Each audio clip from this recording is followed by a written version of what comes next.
I think there was another light bite there. So here we have another bream. Here's a nice little guy. As always with everyone, my favorite paternoster. I have a leader made of line hook size 11. 3 maggots right here where it's shallower, and very often under this second ledge. Well friends, today we have autumn feeder fishing. In autumn, everyone switches to fishing. With spinning, the predators become active, while the whitefish, on the contrary, quiets down. And only enthusiasts like us fish with the feeder in the autumn, and even catch fish in the winter. In this video, I'll try to share, from the heart, very simply, without any pretenses or complications, some of my insights and secrets about feeder fishing from all the years I've been fishing. So here's our rod, the Seversky Donets River, and we're mixing the bait. And we're doing everything as it should be. Even though I've talked a lot about my feeder platform, the comments keep coming in from you guys. This is a mini platform also from the Flagman company, designed like a little box, which can additionally hold any accessories. So inside here I have a box that opens up where I keep my reels, various tackle and supplies like feeders. On the side I hang the keep net fishing gear, a container for bait number, a small table and a feeder arm. This thing here is where we're going to place the rod later. So how does everything attach? It's pretty simple. On each accessory, we unscrew, straighten the loop, and thread it through as it should be. For example, I attach the bait tray to the front of the platform. On the back side, I attach the table. Here I have the holder for the rod. Well, in the middle, there's a wonderful suitcase where I keep my reel, trays, and various things. And we thread the holder for our rod in here. Anyone who watches my videos knows that any fishing trip for me starts with mixing. Bite! Now we're going to go mix the bait, and then we'll be checking the bottom with a marker weight. As I always say, one of the most important things in feeder fishing is to mix the bait correctly. That's the key thing that will help you catch a lot. It's important to mix the bait correctly. This is exactly the thing that will help you catch a lot, because the fish first goes for the bait, it settles on your spot.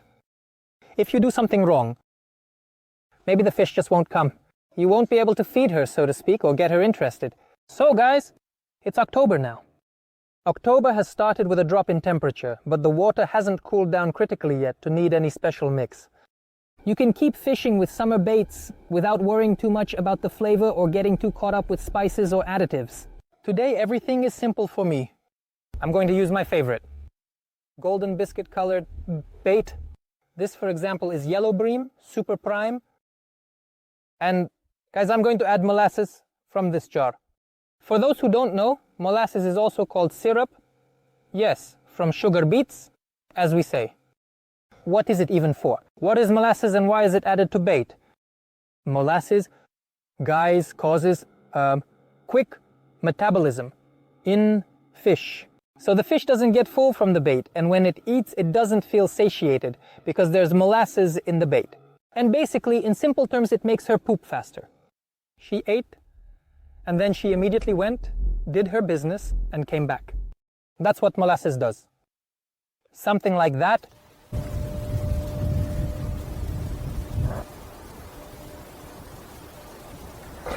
You should never, you don't need to stress about it, guys. Use whatever bait you want. Fish however you like. It may work out or not, that's how it is. Fishing is really something, how can I put it? First of all, it's for enthusiasts, and secondly, it's also about luck. Look at this little yellow one, it's nice and it smells so good. I really love this color. Let me show it to you now. This is yellow bait, which I call golden, because both bream and roach and all kinds of fish bite on it. This is what it looks like. It has this color and it has a slightly sweet and sour aroma.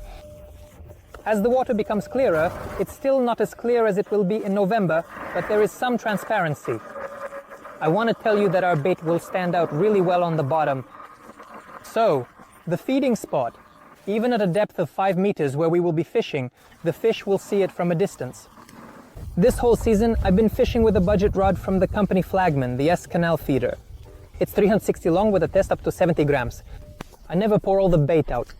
I pour part of it into the tray, and I hide the rest somewhere in the shade.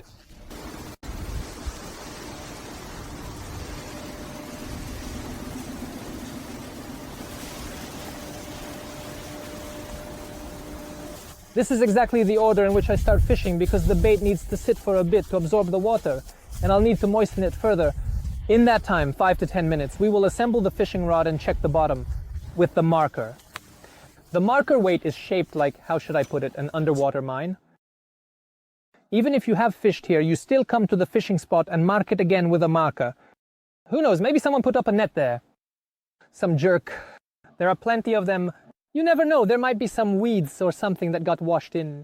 And if you're fishing here for the first time, then, guys, you definitely need to check the spot with the marker weight. Understand where each spot is.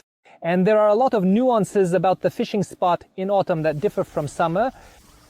The very first thing, the water has become much cooler, the temperature is lower, and the water clarity is improving. And friends, the grass, we couldn't catch the grass that prevented us from fishing in the summer. In some places in shallow water, in holes, near holes, at various exits, there will be much less grass now, and we will be able to fish these spots in the autumn. I've been there since late autumn, so to speak. I often fish in shallow depths of 2-3 meters because they warm up, and the fish come out there to warm up. There are more midges and various worms left there, and the fish really like that. Also, mussels and shells roll up a bit higher on the riverbanks, where there are at least some rays of sunlight. They warm all this up. So choosing a fishing spot depends on your, let's say, geographical location, where you live, and how cold it is there. I can't give you advice here, but choose in the fall. The spots where the depth varies are also important because the fish come out there to feed, especially bream, not just roach and other species. I'll try to show you on my fingers where I fish. Here we are. So here we are with the fishing rod, right? Here's our fishing rod. Here is the river bank. The river, it goes down here. There's a bank. There's a hole, a big one. Then it goes up to a rise and continues further somehow. Here I am, guys, stopping very often. Here where it's shallower, and very often under this second bank, under the first eyebrow, here near the shore, there is a lot of grass, a lot of other things that the fish are afraid of here. There are a lot of people, but the fish aren't here. So, under the second bank, right here, it turns out that it's there. And further out, where it's shallower, but casting, there is really difficult. And where exactly is this drop-off, this hole? Yeah, I step down the banks a couple of meters and then I clip in. In my opinion, this is a pretty good spot because casting all the way to the riverbed itself is very problematic, especially since the wind is blowing straight at us right now. Stay down under the little hole. In my opinion, it's a promising spot for placing the rod in windy weather. And, when there's such a big wave, I recommend placing it as low to the water as possible. Sometimes even the tip, the quiver tip, almost touches the water. But today, these conditions suit me perfectly, so I'm going to fish however I like. And I'll place the rod the way I like, well, about 30 centimeters from the edge of the wave. As always with everyone, my favorite paternoster.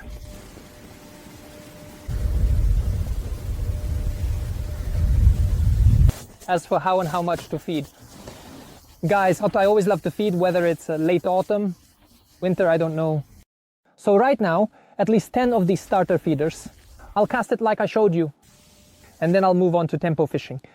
The tempo will depend on how the fish are biting. Every 2, 3, or 5 minutes, maybe even more often, I'll recast. It all depends on how it gets excited by our bait. But it wouldn't be me if I didn't get caught in the rain, can you imagine? Everything for a comfortable feeder fishing experience. It's a real autumn, the platform is already wet. Let's get started. Yes, of course, it's all very unpleasant, but you can wipe down the platform. And the fifth spot. Moisten it and keep fishing. Come on, fish, big and small. The bait today is a big fat maggot. Exactly, a giant. I have a leash made of fishing line, hook number 11. 3 maggots. The first cast is always the most important because we will understand what we have at the point, whether there are fish there, whether we fed them correctly, and how the fish respond in such severe weather. Whether they will respond, I cast it out and immediately look at the tip because of the 3 maggots. Here, you can catch on the fly like a plighty, as well as a white bream and all the others. Some peaceful fish. The thing is, I don't understand who's there. I can't figure out who's there because it's going a bit into the grass. Pike. It's a pike. We caught a little pike, just a small one. Can you imagine? The little pike took it, of course. The predator's in a good mood, just like I said. Easy, little one. Come on, come on, come on our thin line. Carefully. Very carefully. And there's contact. Here's such a little one. Now we'll carefully unhook it. Can you believe it? Well, our first fish is this pike. Now I'll tell you why this happened and why it bit, in my opinion. Small, tiny, but still, it's the predator season. The bite felt like a big roach. I wouldn't say that a predatory fish took it, so there wasn't a sharp, huge strike. Of course, we'll release such a small pike. I generally release all the fish we catch, so let it swim away. Here's such a little one. Come on, be gentle. Come on, come on, come on. Let it recover and swim away. Look, it's already starting to wiggle. Yeah, it'll swim away, of course. Where else would it go? It's a thing like that. We fed the spot, and small fish came in. To the spot, right? And right away, the predator showed some activity and came there to feast. Just when our moth, or rather maggot, was falling. The little pike grabbed it mid-air because the bite happened almost immediately. Just as the feeder touched the bottom, there was this strike. I thought Platva would take the leash on the fly and hit. I hook it, but the pike isn't on the line.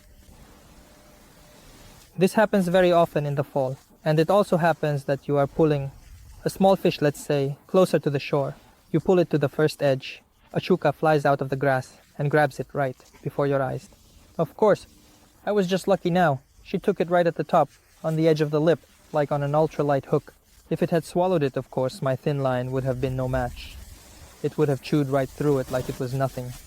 In my experience, when the weather is this bad, the small fish don't bite well. So, the small roach and bream are nibbling, but not very actively. But the bites happen less often, but the fish are bigger. For example, the big roach and bream aren't afraid of any of this. I think there was another light bite there.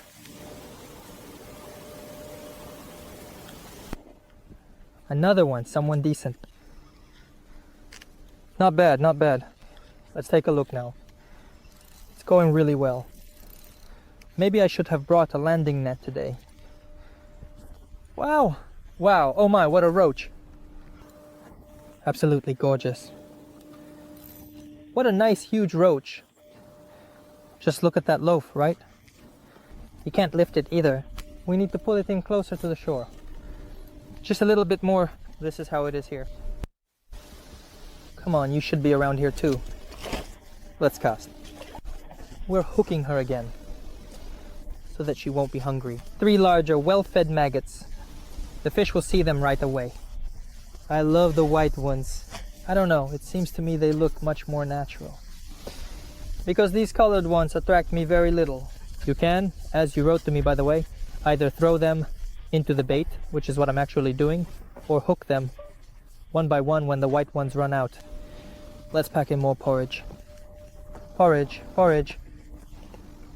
When I say porridge, sometimes people correct me. That's not right, it's not porridge, it's bait. Guys, call it whatever you want. The meaning is the same. We fishermen amateurs don't really care. We don't nitpick each other. So, you cast it like that? Quiver tip. Feeder tippy. Tip of the feeder. Yeah, call it whatever you want. The meaning doesn't change.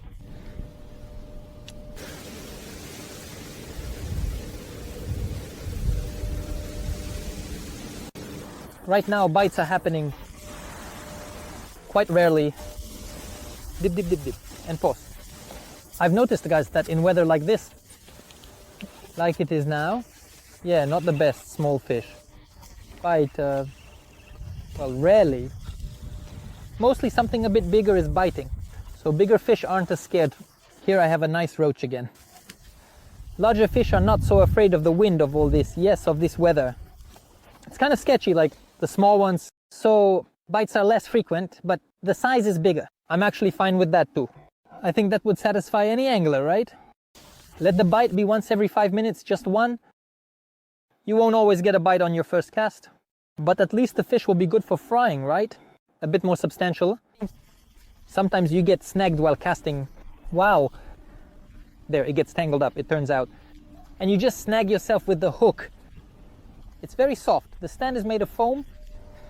You just hop and got snagged. But sometimes when it's windy, the conditions aren't great. And with a long leader, but right now the leader isn't that long. I have it about 40 centimeters. Let's go, oops, over there. Let's see what we have here. What a changeable weather. It seemed like there was rain and the wind was blowing. The sun is slowly coming out. From the landmark on the other bank, you should always choose something clear so that you can see it immediately as soon as you put your eye there. Right away, so you don't have to search for it for long. That way the fishing pace will be better. So I chose this spot, and to the right of it there are two little trees. We see one dry spot, and next to it there are some leaves. It's clearly visible even from here. Exactly. That's my spot that I liked more or less. I heard some shells clattering there, so I can see the spot from a distance right away, a little to the right. That tree, I think the guys are getting bites there. Bites? Some kind of... yes or no, I can't really tell.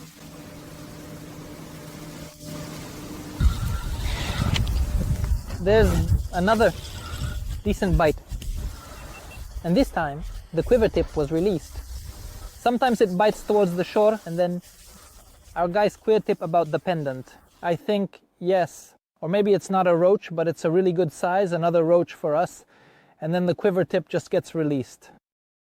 It's standing still, then suddenly it jumps back. Here's a nice roach too. We'll catch this fish with a thin line. Just like that, because I don't have a landing net. Here's a roach. Just super, come here. There's one important thing to keep in mind when casting a feeder. Let me explain. First of all, every time we pull the clip back, we check it with our finger. Is everything moving well through all the rings, so we don't end up breaking anything? Secondly, when we cast, the feeder will reach the spot. We already have our rods. We start them a little further of our spot where the rod holder is.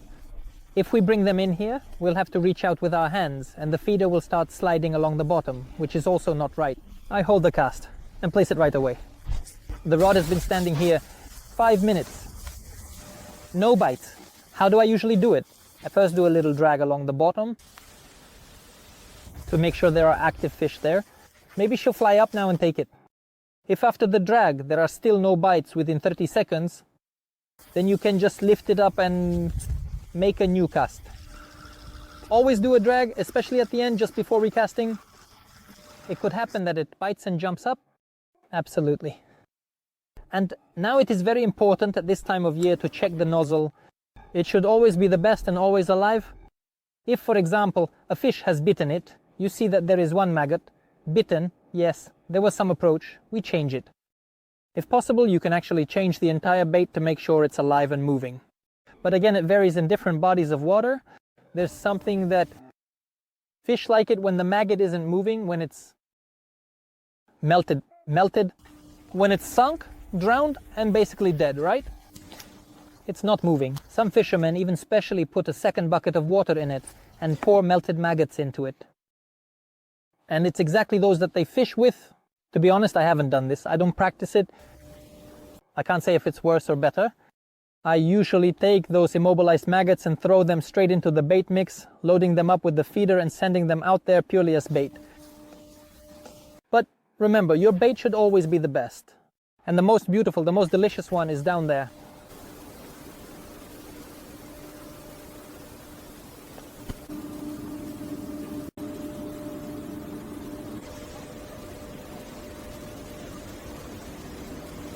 So, someone has hooked something like, I can't tell, it seems like a bream. Let's take a look. Wow. Yeah, there it is. Or maybe it's a roach. Hoo-hoo, a bream. No, it's definitely not a roach. Look at that chunk. Yeah. I'm telling you, in this kind of weather, only big fish bite. It was just sitting there, and then it took off with the drag. I almost barely got it in. I almost started to be afraid of the quiet, half-heartedly. Here it is. What a beauty. Wow. I dropped it. Look, where I sit, I smoke, and just throw all my butts into the water. Exactly the same picture can be observed with pigs during winter fishing, when it sits near a hole, smokes, and after it there is such a mountain of bulls. Then he comes here. Next year, he swims in this water and all sorts of rashes and nastiness appear on his skin. And then we start talking about how dirty our water is. Moreover, the fish are dying. One little fish, one cigarette butt. If I'm not mistaken, either 10 or, correct me, how many cubes of water pollutes and how many are already here. Of course, there will be some fishing left, but what will remain after all this? Just look at these shores. There are rags everywhere. Some of them are covered in piss. I don't know. Everything is just lying around here, whatever you can think of. You can find it, and the most interesting thing is that many of these people later talk about how to love nature, how good it is, and how they treat it. And everything is like that. Here too. The length of the line is the same today. I started fishing at 1/2 meter, and that's how I keep going. The bite is, to put it mildly, not great. So I don't want to experiment.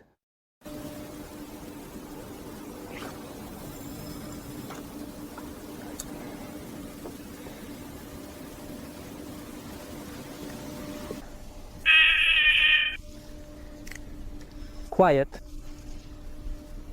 Okay. Something looks flat, guys. Oh, look. There it is. Nice one. This time a bream took it. So, here we have another bream. What a nice little guy. Carefully. Bringing it in. Zakomish, Zakomish. And so we take care of him. We keep him taut so that he's a flat show for us. I haven't been too rough all this time. And now it's going to be ours. Here, here, here, here, here. Let's eat both of them. There's a little one. The hook just flew right by. It just flew right by. Now we're going to get you. Just wait a second. Our friend. Everything is just right, like in feng shui. What a beauty. Nice bream. Nice. What a beautiful fish. I love them. Let's go for the roach over there. I went to the fish basket. A few words about feeders. Guys, look, there are feeders with this kind of shifted center of gravity. Yes, let's go. It's 60 grams. It's going to fly like this. It will cut through the wind really well. In short, it's convenient to fish. But to me, for some reason, seemed the most popular ones are the regular nets like this one. A regular round net without any wings. So this is, for example, a net with wings, right? They say that it supposedly takes off better from the bottom. When it lies down, you exhaust it, and it's easier to get out using its wings. I don't know, I always fish with these kinds of feeders. I don't like the ones with wings. One thing is, when you're fishing, the line can get tangled around those ribs. They are never made perfectly smooth. There are all sorts of burrs, and you have to either finish them off with a knife or clean them here. Or just, well, I don't know. That's not how most good feeders come in. I like it when it's clear, even, round. Look how far it's already gone. I can see from the weights below that they weren't just worn out. That is, there was sand and shell. I didn't tear it off. It's a feeder. I've had it with me for how many years now, and it's just worn out completely. I don't know when I'll lose it, but I want to keep fishing and fishing. Write in the comments which feeders you like to fish with the most. Maybe metal ones, maybe the ones with wings. But this feeder is small, 50 grams. I put it in when the beak starts to grow well, and I need to put a small amount of food in there in portions at a point. Or when there's small fish around, like bleak, when it's still warm outside. They swim in the upper layers, and a big feeder, even a heavy one, takes a long time to sink because of its size. So I need to quickly get to the bottom to break through the entire water column so that the small fish don't annoy you with their bites. And this little 50-gram net with a big weight works perfectly. And it flies, by the way, amazingly. The wind is breaking through. It's also it seems pretty simple, right? What's here? Well, there are no nuances with the feeders, but you can figure it out in each one. This one doesn't have a swivel, and this one doesn't either. These ones have a swivel, for example. It's all a matter of taste.